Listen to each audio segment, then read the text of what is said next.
At first glance, the Wabigoon River appears like any other river in northwestern Ontario. From above, or from a highway bridge in passing, the river is beautiful, even peaceful. The waters of the Wabigoon meander for over 200 kilometers, through the boreal forest, cascading over the Canadian Shield on its way to the English River. To some, the Wabigoon River also looks like a playground. Powerful hydraulics, big water drops, tight margins for error, the perfect rush. It's a world-class whitewater playground for the adventure-seeking kayakers looking for their next adrenaline fix.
Getting to know a river takes time. To stand at its banks, to feel its rhythm, to ask questions, to ask permission, and to listen to its long answers, we might learn there is more to a river than what we see at first glance.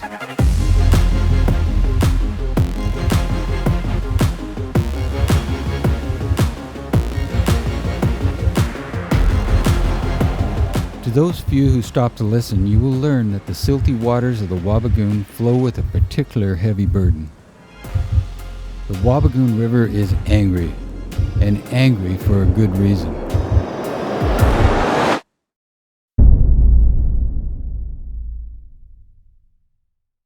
I'll say my spirit name first. I'm Judy Da Silva from Grassy Narrows. A little bit about myself is I'm the environmental health coordinator for Grassy Narrows First Nation, but I always see myself first as a mother and a grandmother, and that's what helps me to keep doing things that I do is for my relatives, my children. Yeah. The Dryden mill started in 1919, and it was to get the logs, the softwoods from the forest. But in the 1960s, by then they had a big mill in Dryden, which is 200 kilometers upstream on the Wabigoon River. And they started using mercury as a way of processing their products. And by 1972, they had dumped 9,000 kilograms or 10 tons of mercury into the river system. Mercury is a heavy metal, and it goes to it's heavy, so it goes to the bottom sediment. And then the bottom feeders are the first ones to get exposed, which is like crayfish and little minnows. A bigger fish will eat the little minnow or the crayfish, and then a bigger fish will eat that other fish. It keeps going till it gets to the human size, and where we eat a pickerel. And by then it had eaten so much that by the time they're that size, the mercury is very toxic in that fish.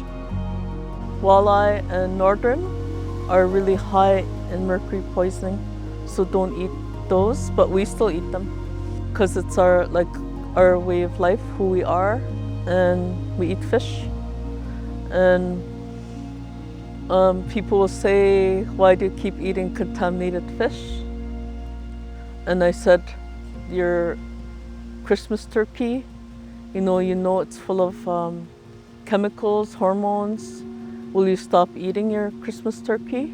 Because it's a long tradition to have it at Christmas with your family. And it's like huge turkey, right?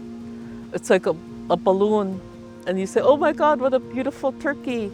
But meanwhile, it's full of chemicals.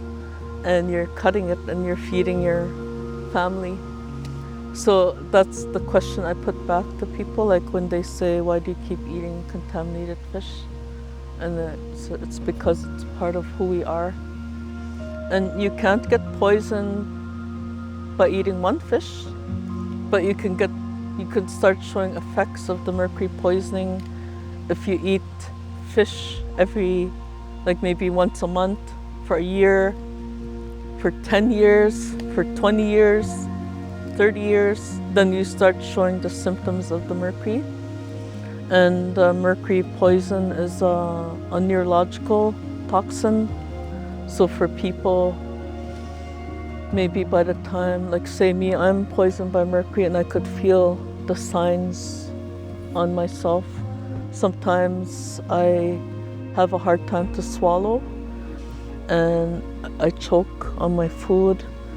But some people, they show other symptoms, and they've labeled some of our people with Alzheimer's, dementia, Kennedy's disease, Parkinson's, and they've treated people with those pills, like with ALS, and those pills didn't work.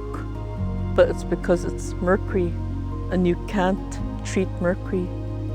So for the dumping that happened, it's had a long-lasting web of effects in our community, and health-wise, the social pattern of our people, the cultural pattern of our people, it's affected us far. Yeah, I guess I'd like to say to the listeners, we're all in this together. And we need to stand with each other to make changes in the Canadian government for environmental protection, water protection, air protection, and now's the time to wake up and help each other. It's been 60 years since the river was poisoned, and today the mercury levels in the Wabigoon remain high, way beyond what is safe. No cleanup has ever been undertaken.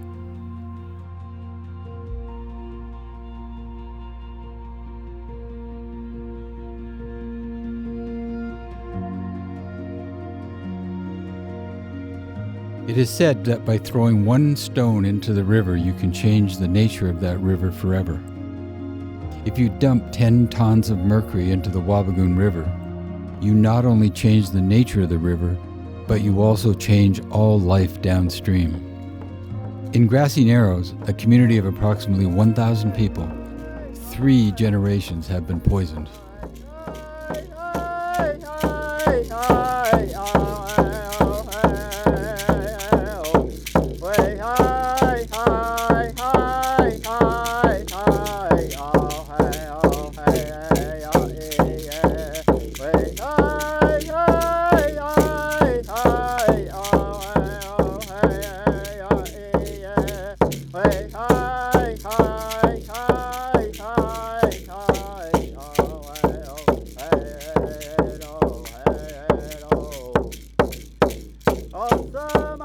We have a huge group of supporters, and they have a site that helps us. It's called freegrassy.net. So it goes in there and you can click on there and how to help. So people can log in there, freegrassy.net, and people can figure out from there how they can help. Yeah.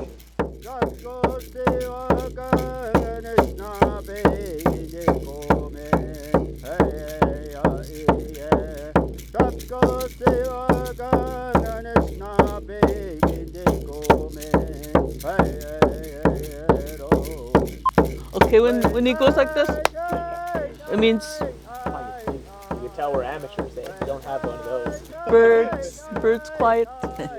Yeah, I'm a little nervous myself. I've never done this before. Yeah, bear with me.